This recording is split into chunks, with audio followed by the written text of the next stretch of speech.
Hai semua, bagaimana kabar kalian hari ini? Saya harap kalian selalu bahagia dan sehat selalu. Pada video kali ini, izinkan saya untuk berbagi sedikit cerita. Seperti yang tertulis dalam judul, kali ini saya akan menceritakan tentang asal mula penamaan suatu desa. Saya akan membagi cerita tentang desa saya. Saya sendiri dilahirkan di suatu desa di Kecamatan Alumsari, Kabupaten Jepara, Desa Tunggul Pandian. Desa Tunggul sebenarnya sudah ada sejak zaman Wali Songo. Orang yang merintis Desa Tunggul Pandian adalah Santri Sunan Derajat, Raden Syarifuddin. Dulu Santri Sunan Derajat dimakamkan di makam Desa Tunggul yang sekarang. Seperti santri-santri yang lain, ketika ilmunya sudah dianggap cukup dan mumpuni, santri tersebut ditugaskan oleh Sunan Derajat untuk menyebarkan ajaran agama Islam di sebelah barat Desa Derajat.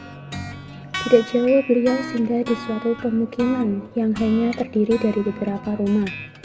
Namun, sayangnya setelah berdakwah selama berbulan-bulan, beliau tak dihiraukan oleh warga dan ajaran tersebut ditentang dengan berbagai cara. Lalu beliau kembali sowan pada Kanjeng Sunan Derajat karena Sunan Derajat merasa kasihan. Beliau menyuruh santri tersebut untuk berdakwah ke sebelah desa tersebut.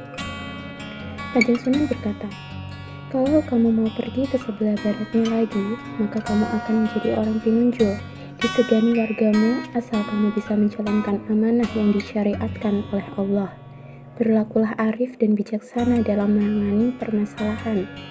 Mudahkanlah segala urusan karena agama itu mudah, dan jangan dipersulit. Jangan menggenggam tangan dan menekuk kaki. Bila kamu bisa melaksanakan semua itu, kamu pasti akan menjadi pemimpin yang pinunjul dan wargamu akan menjadi warga yang unggul." Setelah meminta doa pada Kanjeng Sunan Derajat, santri tersebut pun berangkat dan memutuskan untuk menetap di Desa Tunggul ini. Nama Desa Tunggul berasal dari istilah Mino Tunggul Ulun, yang artinya yin metu unggul atau pawetune unggul ulung. Seiring waktu orang sering menyebut Tunggul saja, dan menurut cerita di Pelabuhan Marmoyo, pelabuhan milik Belanda, yaitu sebelah baratnya ada ikan bah. Orang-orang dulu sering berpesan untuk hati-hati ketika ingin memancing ke laut, karena ada ikan bah yang seperti batu besar. Itulah yang disebut sebagai ikan Mino Tunggul Ulung, dan kepalanya sering menghadap sebelah selatan.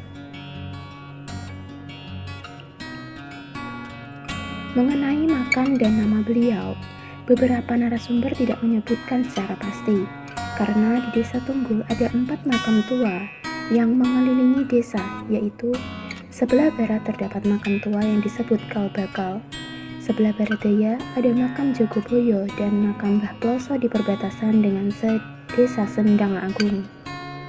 Di sebelah timur laut ada makam pendiri desa, sebelah tenggara ada makam yang disebut Keramat. Konon itu adalah makamnya Mbah Bodo Urang atau Cebol Kepalang, karena orangnya pendek tapi mempunyai joyo kawijayan tinggi. Menurut cerita, beliau beragama Buddha.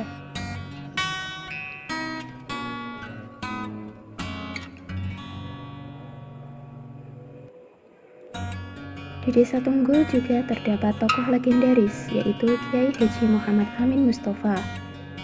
Beliau masih keturunan Kanjeng Sunan Derajat dan keturunan Joko Tingkir dalam sejarah babat tanah Jawa oleh Syekh Abdul Jabbar. Mengenai kegotong royongan masyarakat Tunggul, sejak dulu kompak yang dulu sering disebut brokohan, yaitu kerja tanpa upah. Dalam istilah Jawa, sepi ing pamrih, rami ing gawe.